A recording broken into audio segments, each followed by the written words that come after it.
నమస్తే, welcome to MR cable TV news. ముందుగా headlines చూద్దాం.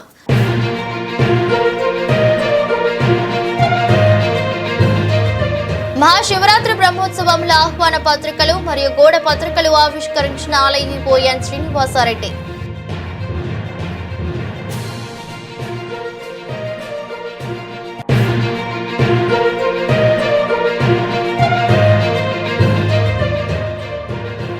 నూతన పరిశుద్ధ సెంటినరీ దేవాలయ ప్రారంభోత్సవంలో వేలాదిగా తరలివచ్చిన క్రైస్తవులు.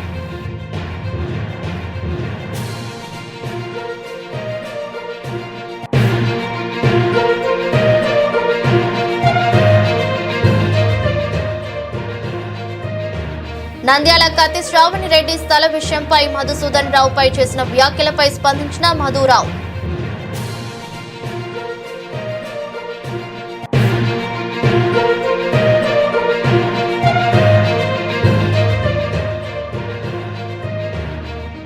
టీడీపీ పార్టీ సభ్యత్వంను మంత్రి ఎన్ఎండి ఫరూక్ చేతుల మీదుగా తీసుకున్న సినీ anchor Pawan Kumar.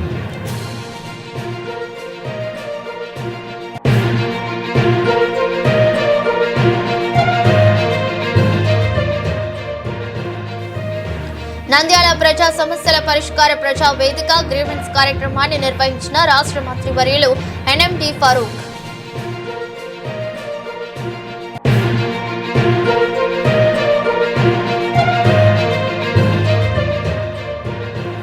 Nandyal LKR global స్కూల్లో ఘనంగా నిర్వహించిన project exhibition theme visions unveiling.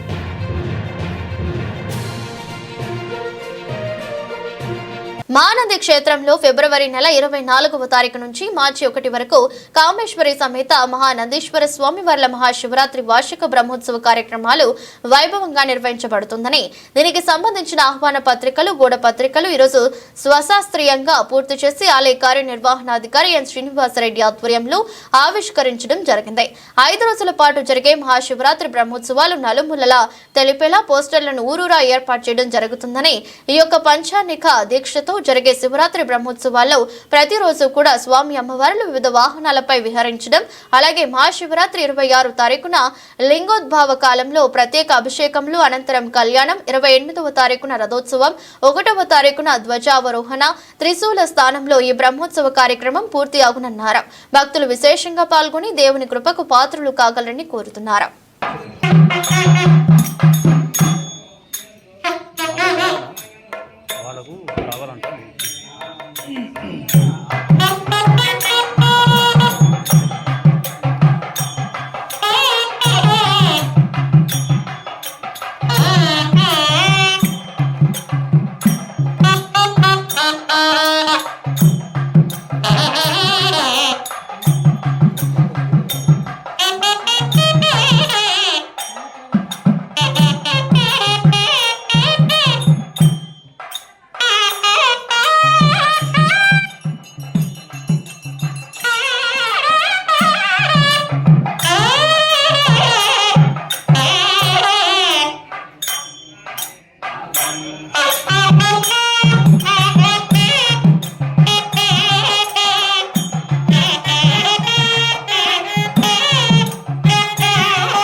Mahanandi క్షేత్రంలో ఫిబ్రవరి నెల 24వ తారీఖు నుంచి మార్చి 1 వరకు పాంచాన్నిక దీక్షతో శ్రీ కామేశ్వరి మహానందీశ్వర స్వామి వార్ల మహాశివరాత్రి వార్షిక బ్రహ్మోత్సవ కార్యక్రమాలు అనేటువంటిది వైభవంగా నిర్వహించబడుతుంది.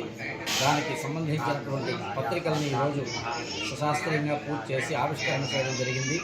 ఆలయ కార్యనిర్వహణాధికారి ఎన్ శ్రీనివాసరెడ్డి గారి ఆధ్వర్యంలో ఈ యొక్క పాంచాన్నిక దీక్షతో జరిగేటువంటి శివరాత్రి బ్రహ్మోత్సవాల్లో ప్రతిరోజు కూడా స్వామి అమ్మవార్లు వివిధ వాహనాలపై విహరించడం, అట్లాగే మహాశివరాత్రి 26వ తారీఖున లింగోద్భవ కాలంలో స్వామికి ప్రత్యేక అభిషేకాలు, అనంతరం కళ్యాణం, 28వ తారీఖున మనకి క్షేత్రంలో రథోత్సవం జరుగుతుంది. 1వ తారీఖున ధ్వజ అవరోహణ త్రిశూల స్నానంతో ఈ యొక్క బ్రహ్మోత్సవ కార్యక్రమాలు పూర్తవుతాయి. కాబట్టి భక్తులందరూ కూడా విశేషంగా గత సంవత్సరాల కంటే కూడా అధిక సంఖ్యలో వచ్చి పాల్గొని మహానందీశ్వరుడి బ్రహ్మోత్సవ వైభవాన్ని ప్రత్యక్షంగా చూసి ధరించవలసిందిగా ప్రార్థన చేస్తున్నాం. నంద్యాల పట్టణంలోని రైల్వే స్టేషన్ వెళ్లే రహదారిలో అతి పురాతనమైన దేవాలయ ఆవరణలో నూతనంగా క్రైస్తవులందరూ కలిసి హోలీ క్రాస్ సెంటినరీ చర్చ్ నిర్మించుకున్నారు. ప్రారంభానికి ముఖ్య అతిథులుగా Nandyal diocese in charge bishop the right reverend George Corneli, Dornakal bishop Padmarao పాల్గొన్నారు. చర్చి ప్రారంభానికి వేల మంది ప్రజలు పాల్గొని అక్కడ పండుగ వాతావరణం నెలకొంది. ప్రార్థనతో ప్రారంభించడం జరిగింది. భక్తులు పాల్గొని భక్తి శ్రద్ధలతో ప్రార్థనలు చేశారు. అక్కడే శిలాఫలకానికి బిషప్లు ప్రారంభించారు. చర్చి లోపల బాప్టిజం తోటి ఏకశిలతో తయారు చేశారు. అలాగే ఆలయంలో ఏర్పాటు చేసిన బెల్ ను లండన్ నుంచి తెప్పించారు. దీని బరువు 500 కేజీలకు పైగా ఉంటుంది. ఈ బెల్ శబ్దం 20 కిలోమీటర్ల పరిధిలోని చుట్టుపక్కల గ్రామాలకు వినపడేదని ఆయా గ్రామాల్లోని పెద్దలు చెబుతున్నారు. అనంతరం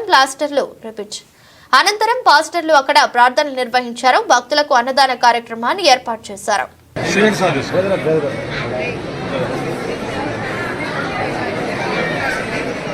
Glory to God. Church of Sophia makes us Sunday. Inaugurated Holy Cross Seminary in Sunday. On Saturday,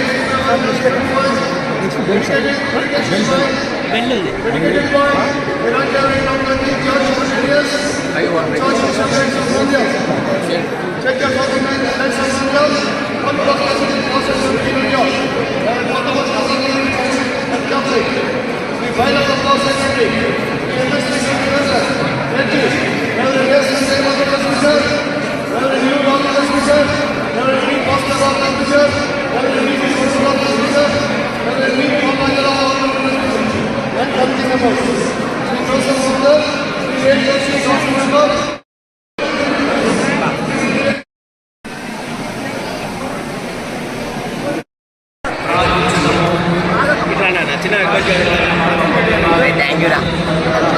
చాలా సపోర్ట్లో ఉన్నారు.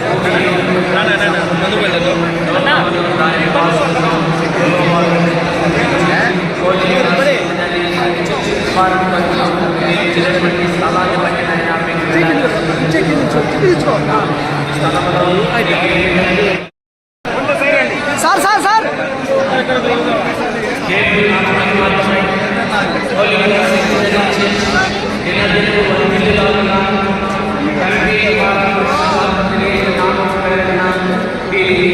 ప్రతిష్ఠించి ప్రారంభించి ఫలించరించి వాళ్ళందరినీ కూడా లోనికి ఆహ్వానించుతున్నాం.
డాక్టర్ మధుసూదన్ రెడ్డి పాత్రికేయుల సమావేశంలో మాట్లాడుతూ నిన్న మాట్లాడిన కత్తి శ్రావణి రెడ్డి ప్రెస్ మీట్ లో మాట్లాడిన ప్రతి మాట అవాస్తవమని చెప్పుకొచ్చారు. 1958లో కోర్టులో తీర్పు ఇచ్చారని, అదే స్థలాన్ని నేను 2008లో బుర్రా సుబ్బారావు నుండి కొనుగోలు చేశారని ఇప్పటికీ మా అనుభవంలో ఉందని పేర్కొన్నారు. అప్పటి ఆర్జీఓ శ్రీనివాసులతో 3 RO సమావేశాలకు హాజరయ్యానని తెలిపారు. హద్దులు పాతుతున్న ఆమెపై 2022లో కేసు కూడా నమోదు చేశామని తెలిపారు. న్యాయ సలహాలు తీసుకుని అమ్మపై కోర్టుకు వెళ్తామని సూచించారు. చాలా చిన్నది. నేను పుట్టక ముందు డాక్యుమెంట్ ఇది ఎగ్జాక్ట్ గా ఇది రిజిస్టర్డ్ గా ఒక సేల్ అగ్రిమెంట్ కాదు. ఇక్కడ ఎదురు కూర్చున్న ఉస్మాన్ బాషా వచ్చారు. వాళ్ళకి తెలిసిన వాళ్ళకి చాలా మేజర్ ఆపరేషన్ అంటే కూడా నేను కన్సిడర్. నంబర్ 2 రవికిషోర్ శిల్ప లేదు. నేను రివర్స్ ఆమె ఇచ్చినట్టు నా దగ్గర వీడియో సాక్ష్యం ఉందని చెప్తుంది. Very simple sir.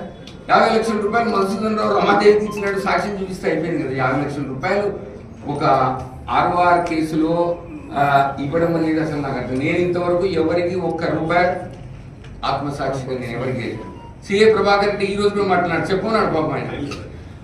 ఆమె చేసినటువంటి వీడియో అది డౌన్లోడ్ అయింది. నిన్న సూరజ్ గ్రాండ్ లో కత్తి శ్రావణి రెడ్డి గారు నా మీద చేసినటువంటి ఆరోపణలు అవాస్తవాలని ఖండిస్తూ మీకు చెబుతున్నాను. ఆమె రైతు నగరం గ్రామములో 110 అనే సర్వే నంబర్లో మా పూర్వీకులకు 1956లో దాన విక్రయం ద్వారా 5 ఎకరాల 61 సెంట్లు మాకు ఉంది. మేము ఎవరికి అమ్ముకోలేదు. ఆ స్థలాన్ని మధుసూదన్ రావు దౌర్జన్యం చేసి ఆయన అనుభవిస్తున్నాడు అనేది ఆరోపణ. ఈ విషయంలో ఆమె చెప్పిన 56వ సంవత్సరంలో దాన విక్రయం కరెక్ట్.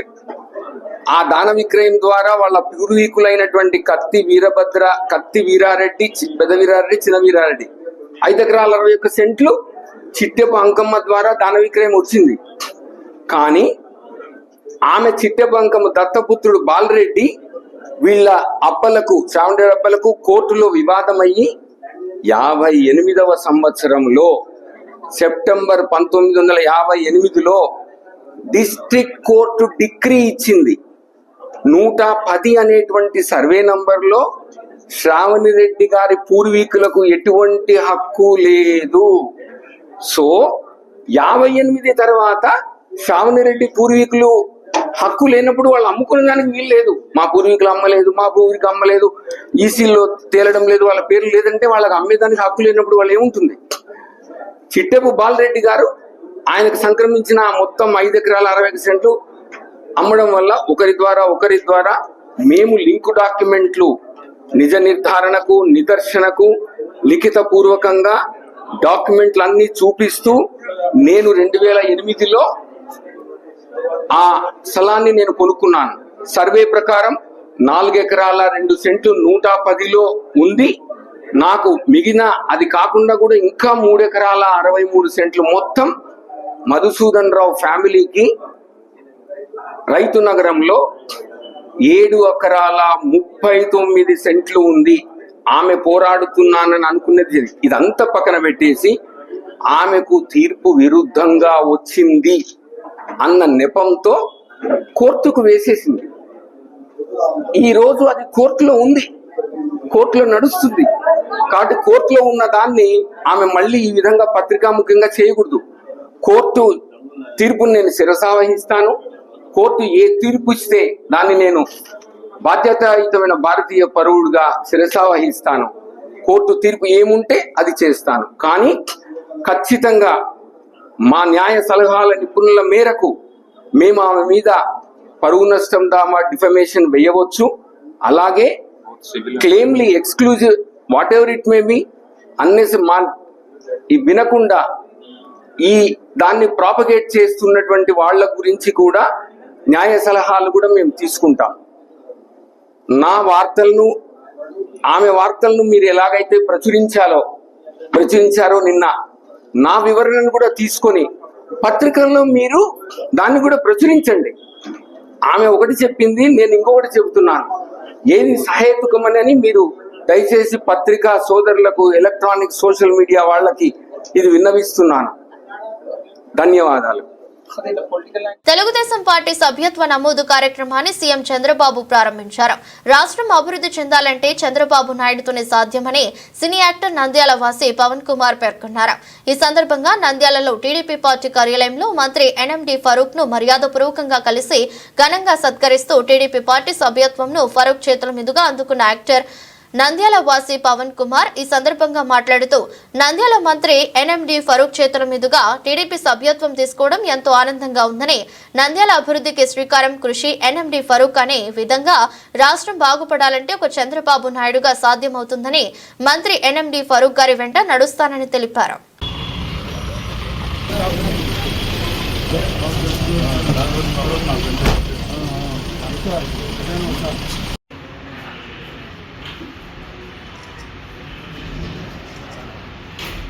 నంద్యాల ప్రజా సమస్యలను నేరుగా విని పరిష్కరించేందుకు నంద్యాల తెలుగుదేశం పార్టీ కార్యాలయం నందు ప్రజల నుంచి వినతులను స్వీకరించి సానుకూలంగా స్పందించి త్వరితగతిన వాటి పరిష్కారం కొరకు అధికారులను ఆదేశించిన రాష్ట్ర న్యాయశాఖ మరియు మైనార్టీ సంక్షేమ శాఖ మంత్రివర్యులు ఎన్ఎండి ఫరూక్. ఈ సందర్భంగా మంత్రివర్యులు ఎన్ఎండి ఫరూక్ మాట్లాడుతూ గత పాలకులు ప్రజలను గాలికి వదిలేసి పట్టించుకోకపోవడం ప్రజలు తీవ్ర ఇబ్బందులకు గురయ్యారన్నారు. నంద్యాల ప్రజలు తమ సమస్యలను పరిష్కరించుకోవడానికి గత పాలకులను కలిసే పరిస్థితి లేకపోవడంతో దళారులను నమ్మి మోసపోయారన్నారు. ముఖ్యమంత్రి నారా చంద్రబాబు నాయుడు గారి పరిపాలనలో రాష్ట్ర వ్యాప్తంగా ప్రజాప్రతినిధులు నిత్యం ప్రజలకు అందుబాటులో ఉంటూ ప్రజల సమస్యల పరిష్కారం చేస్తూ సంక్షేమ రాజ్యం నిర్మిస్తున్నారన్నారు. నంద్యాలలో తానే స్వయంగా ప్రతి శనివారం తెలుగుదేశం పార్టీ కార్యాలయం నందు గ్రీవెన్స్ ప్రజా వేదిక కార్యక్రమాన్ని నిర్వహించి ప్రజా సమస్యలను నేరుగా విని అక్కడికక్కడే పరిష్కరిస్తానని తెలిపారు. కార్యక్రమంలో వివిధ సమస్యలకు పింఛన్లు, ఇంటి స్థలాలు, రేషన్ కార్డులకు సంబంధించిన వినతులను స్వీకరించి వాటిని తానే స్వయంగా నమోదు చేసుకుని వాటిని పరిష్కరించాలని అధికారులకు సూచించారు. మేము హైకోర్టులో వేసుకున్నాం. ప్రభుత్వం చర్యలు తీసుకోవాలి. మాకు సంబంధం లేదు. మీరు ఏదైనా ప్రభుత్వంతో చేసుకోండి కానీ మాకు సంబంధం లేదని చాలా మంది పేదవాళ్ళని బయటికి పంపించేశారు సార్.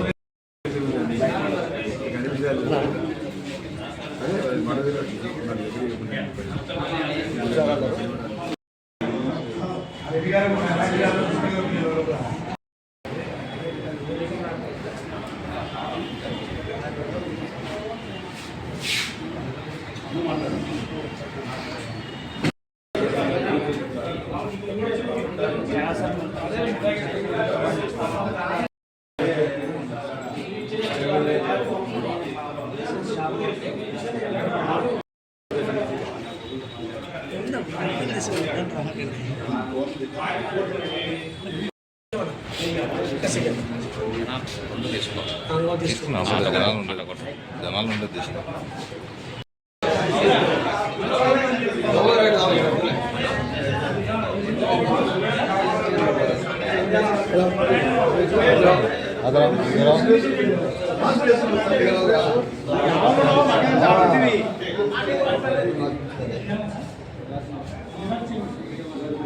జిరాక్స్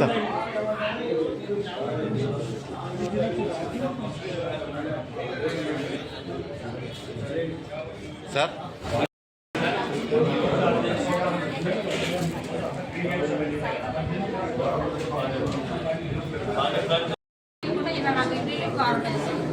రిలీఫ్ అయితే చూద్దాం అనుకుంటాడు.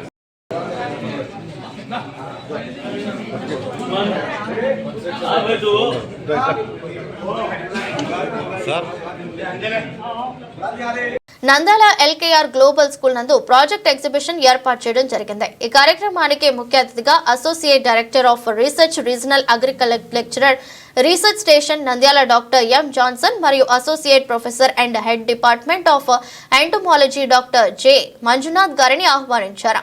ఈ ప్రాజెక్ట్ ఎగ్జిబిషన్ లో 1వ తరగతి నుండి 9వ తరగతి వరకు పిల్లలు maths, science, social, Hindi, Telugu, English సబ్జెక్టులలో ప్రాజెక్ట్ తయారు చేయడం జరిగింది. ఈ సందర్భంగా డాక్టర్ ఎం జాన్సన్ మాట్లాడుతూ పిల్లలు తమ ప్రాజెక్టులను ఎంతో నైపుణ్యంతో తయారు చేస్తారని, అన్ని రకాలైన సబ్జెక్ట్స్ ప్రాజెక్ట్స్ చేయడం అనేది ఒక మంచి ఆలోచనని తెలిపారు. అలాగే పిల్లలను ఈ తరానికి పోటీ ప్రపంచానికి ధీటుగా తయారు చేయడంలో ఎల్కేఆర్ గ్లోబల్ స్కూల్ ముందంజలో ఉందని చెప్పడంలో ఎటువంటి సందేహం లేదని అన్నారు. అలాగే డాక్టర్ జె మంజునాథ్ రెడ్డి మాట్లాడుతూ పిల్లలు చాలా మంచిగా వారి యొక్క ప్రాజెక్టును గురించి చెప్పడంలో కృషి అభినందనీయమని తెలిపారు. అలాగే పాఠశాల ప్రిన్సిపాల్ కోటి నాగేశ్వరరావు మాట్లాడుతూ పిల్లలను చదువులలోనూ ఆటపాటల్లోనూ ఎక్స్ట్రా కరికులర్ యాక్టివిటీస్ లోనూ ఈ తరానికి తగినట్లుగా పిల్లలను తయారు చేయడంలో ఎల్కేఆర్ గ్లోబల్ స్కూల్ ముందుంటుందని తెలిపారు. అలాగే పాఠశాలలో ఏఐ రోబోటిక్స్ వంటి అధునాతన టెక్నాలజీని పిల్లలకు అందిస్తున్నామని తెలిపారు. అలాగే ఈ కార్యక్రమానికి సహకరించినటువంటి యాజమాన్యానికి, అతిథులకు, తల్లిదండ్రులకు, ఉపాధ్యాయులకు మరియు పిల్లలకు ధన్యవాదాలు తెలిపారు.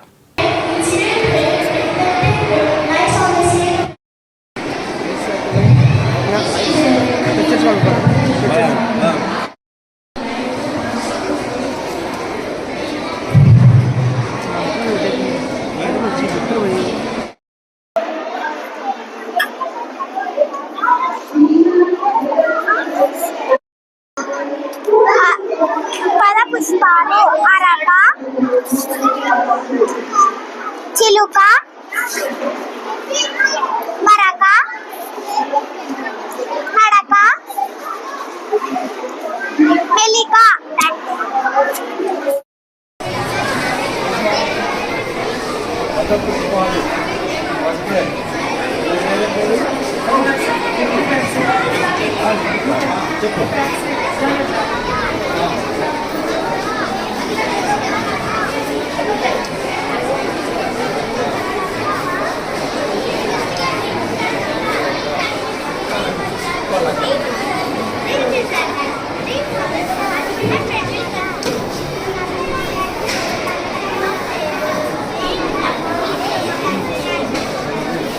Global School, we have organized project exhibition, theme, visions, unveiling. All the children were brought different subject projects today, and this was a wonderful opportunity for all our children, and they have come up with a creative and innovative thought process, and they brought different projects of all the different subjects. We have encouraged the children to make the projects in maths, science, social and Hindi and even Telugu also. And the children, they brought very beautiful projects with their creativeness and innovativeness. And even for this project's exhibition, the parents were supported and teachers also encouraged the children to make different projects. And this is exactly, we can say that, the real education. So through this exhibition, students will come to know the knowledge of the curriculum and knowledge of studies, and the students' different medical problems can be solved.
అందరికీ నమస్కారం.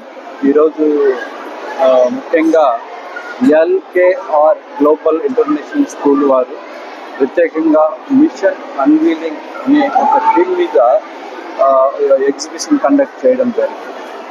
ఎంత ఆశ్చర్యంగా ఉంది ఈ machine unveiling exhibition అని అంటే, ఇక్కడ చిన్న పిల్లల కాడ నుంచి పెద్ద అంటే ఏజ్ 9th, 10th క్లాస్ వరకు కూడా అందరూ తమ యొక్క టాలెంట్ అంటే ఈ యొక్క సైన్స్లో అయితేనేమి, మ్యాథ్స్లో అయితేనేమి, హిస్టరీలో అయితేనేమి, బయాలజికల్ యాక్టివిటీలో, వీటి అన్నిటిలో కూడా వాళ్ళ యొక్క ప్రతిభను కనపరచడానికి ఇంతకుముందు మనము చార్ట్స్ ద్వారా వేరే విధంగా చూసాం. కానీ ఇప్పుడు నమూనాల ద్వారా, వర్కింగ్ మాడ్యూల్స్ ద్వారా ఈ యొక్క ఎగ్జిబిషన్ కండక్ట్ చేయడం రియల్లీ చాలా అప్రిషియేటబుల్ థింగ్ అయింది.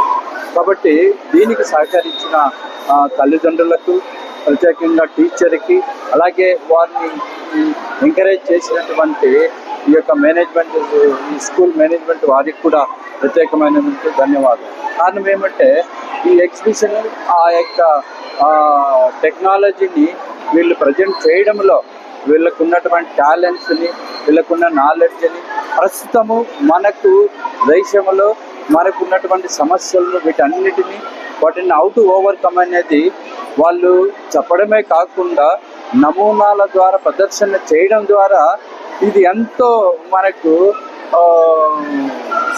ప్రస్తుతము వీటి మీద అవసరము ఉంది అనేది మనకు తెలియజేస్తుంది. అంతేకాకుండా వీటి ద్వారా ఈ యొక్క స్టూడెంట్స్కి ఉన్నటువంటి ఎబిలిటీస్ని, టాలెంట్స్ని వాళ్ళకున్న. వార్తలు ముగించే ముందు మరోసారి హెడ్లైన్స్.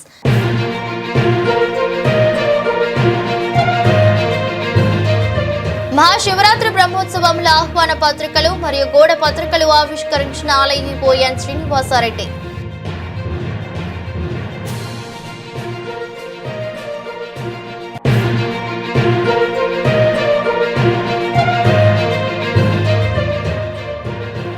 నూతన పరిశుద్ధ సెంటినరీ దేవాలయ ప్రారంభోత్సవంలో వేలాదిగా తరలివచ్చిన క్రైస్తవులు.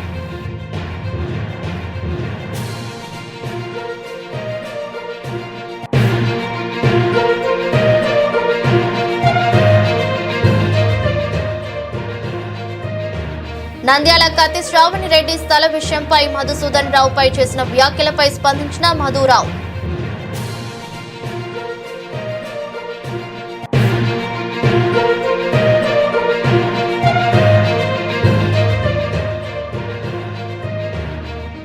టీడీపీ పార్టీ సభ్యత్వంను మంత్రి ఎన్ఎండి ఫరూక్ చేతుల మీదుగా తీసుకున్న సినీ anchor Pawan Kumar.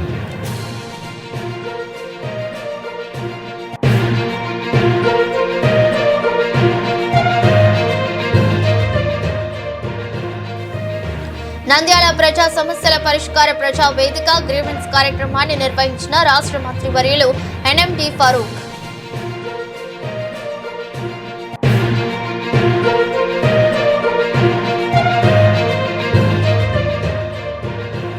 Nandyal LKR global స్కూల్లో ఘనంగా నిర్వహించిన project exhibition theme visions unveiling.